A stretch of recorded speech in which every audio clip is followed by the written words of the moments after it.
উড়োজাহাজ বিধ্বস্ত হয়ে মারা গেছেন 10 জন। সিএনএন এর প্রতিবেদন বলছে, ছোট এই কমিউটার বিমানটির উড্ডয়নের পরই কন্ট্রোল রুমের সঙ্গে যোগাযোগ বিচ্ছিন্ন হয়ে যায়। শুক্রবার আলাস্কা উপকূলে বিমানটিকে বিধ্বস্ত অবস্থায় পাওয়া গেছে। এতে 10 আরোহীর সবারই মৃত্যু হয়েছে। ধ্বংসস্তূপ থেকে সবার মরদেহ উদ্ধার করা হয়েছে বলে জানিয়েছে কোস্টগার্ড।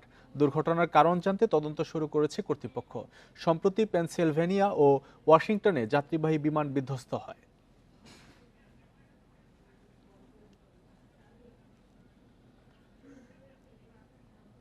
ডোনাল্ড ট্রাম্পের মার্কিন উন্নয়ন সংস্থা ইউএসএআইডির কর্মীদের ছুটিতে পাঠানোর সিদ্ধান্ত স্থগিত করেছে আদালত। আমেরিকান ফরেন সার্ভিস অ্যাসোসিয়েশন ও ফেডারেশন অফ গভর্নমেন্ট এমপ্লয়িজ জরুরি আবেদনের এ সিদ্ধান্ত নেওয়া হয়েছে। প্রেসিডেন্ট ট্রাম্প প্রাথমিকভাবে সংস্থাটির 2200 কর্মীকে বেতনভুক্ত ছুটিতে পাঠানোর পরিকল্পনা করেন।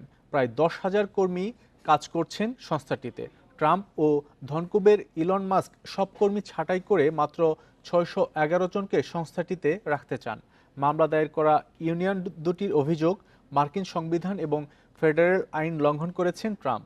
20 জানুয়ারি ক্ষমতা গ্রহণের কয়েক ঘন্টার মধ্যেই এক নির্বাহী আদেশে বিদেশি সহায়তা বন্ধ ও কর্মী ছাঁটাইয়ের উদ্যোগ নেন মার্কিন প্রেসিডেন্ট।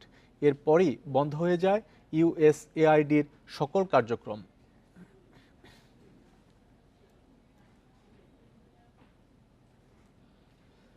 রেকর্ড গড়া জয়ে বিপিএল এর চ্যাম্পিয়ন ফরচুন বরিশাল। ফাইনালে চিটাগং কিংসের হার 3 উইকেটে। তামিমের 50-তে 195 রানের টার্গেট 3 বল আগেই টপকে যায় বরিশাল।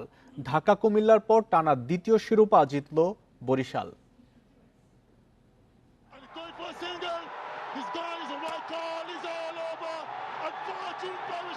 আবেগ, উৎকণ্ঠা, উচ্ছ্বাস মিলেমিশে একাকার। লালের গর্জন স্টেডিয়াম জুড়ে। বরিশালের বিজয় উৎসব, তামিম মুশফিকদের বাদ ভাঙা উল্লাস, যা দ্বিগুণ মাত্রা পেয়েছে লেজার শোতে।